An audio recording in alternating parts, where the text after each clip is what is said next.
Oumar Sy min calminima refi fulfulde yettima jaram salmini on le soldat o koninkoje birnaɗo to Arc de Triomphe to Paris beele on koninkoje ko Sénégal najo walla ko pullo sénégalais est-il peul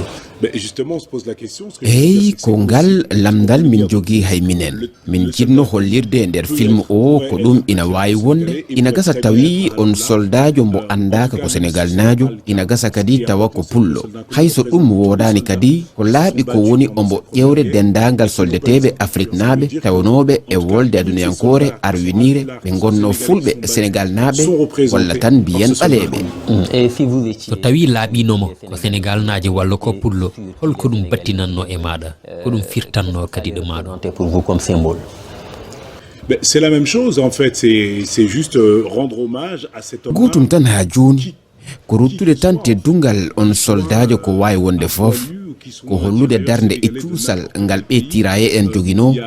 so ɓenni ɗum kadi yidde am ina woɗɗoyno gam ruttude teddungal ɓe fulɓe jambareɓe yanoɓe haare ete kadi min komi pullo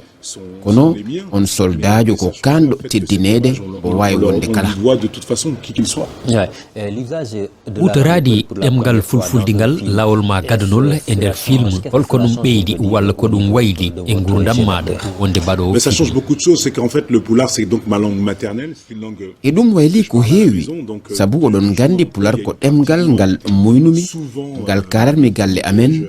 somi haali pular e nder film mbeɗo o faami hen kadi ina findina e am ko heewi mi meeɗa haalde pular e film kono wadde ko sahaa mbo ganduɗa mi ɓeydima hen andude hoore am voilà donc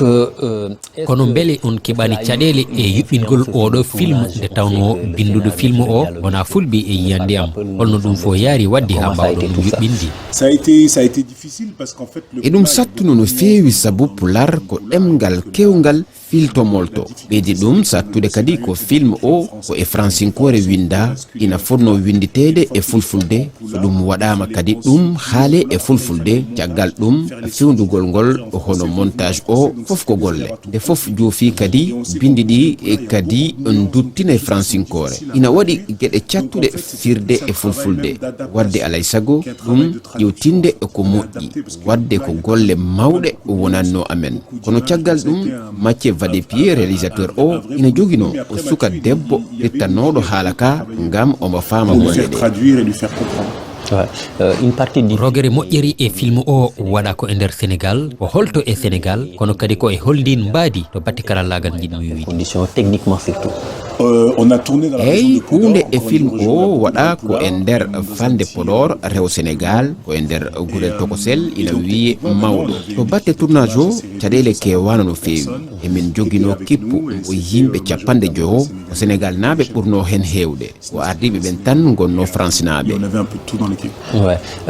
votre père très jeune vous disait ciknaɗo ma gorko nam yen baba ma gila nde pamɗuɗa ina wiyannoma yawon neɗɗo deƴƴuɗo yawon jankaniɗo gona kadi neɗɗo moƴƴo ko ɗum kadi jiiɗen e nder o film mo mbaɗɗa ka babiraɗo e nder film o hakkunima e ɓiyi beele wonno miijo ma hen ko o lirdi baba ma jibinɗomo o e nder film o pas vraiment la volonté n'était pas de reprendre yidde am wonaɗo nandinkinade e baba am e nder film o kono tawde komi babiraɗo e nder film o sikki ala ma jikku baba am artu hen wona noon ko winda e film o kono ɗum ko alay sago il y a des choses à lui qui sont reprises et qui sont un peu là dans le film forcément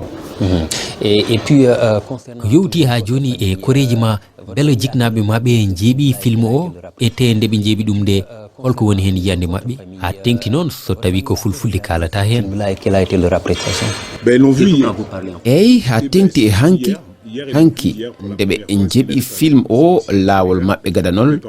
nde tawno jinnaɓe am ɓe immima gila France arde ƴewde film o ɓe beltima hen no feewi saabu kadi ko ngol woni laawol maɓɓe gadanol ko eɓe paama ko hayte ko foof e nder film haydara ɓoccitaki ɓe hen hay jalni ka wonka e nder film o ɓe beltima hen no feewi sikki ala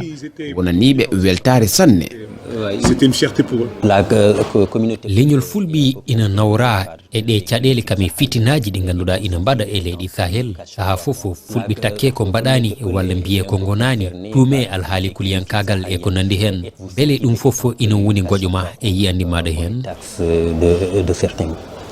Écoutez, moi je suis un peu de toute façon dans toutes les parties de... eyi min e dendagal fof mbeɗo wowi ko way noon ko aduna o kadi yaari noon saha ko wondemi ɓaleejo paltorotemi walla ko e dowri immimi walla komi julɗo walla kadi wondemi pullo ina yurmini gueɗe baaɗe ni e aduna hande o hewɓe ganda ko mbaɗata walla kalata ko eɗen cikki tan ma ɗum waylo ko aduna on yaari noon que les choses vont s'apaiser, mais c'est très compliqué, c'est un monde qui fonctionne comme ça malheureusement. Non, le message que j'allais faire passer, c'est que je voudrais Missal Minion,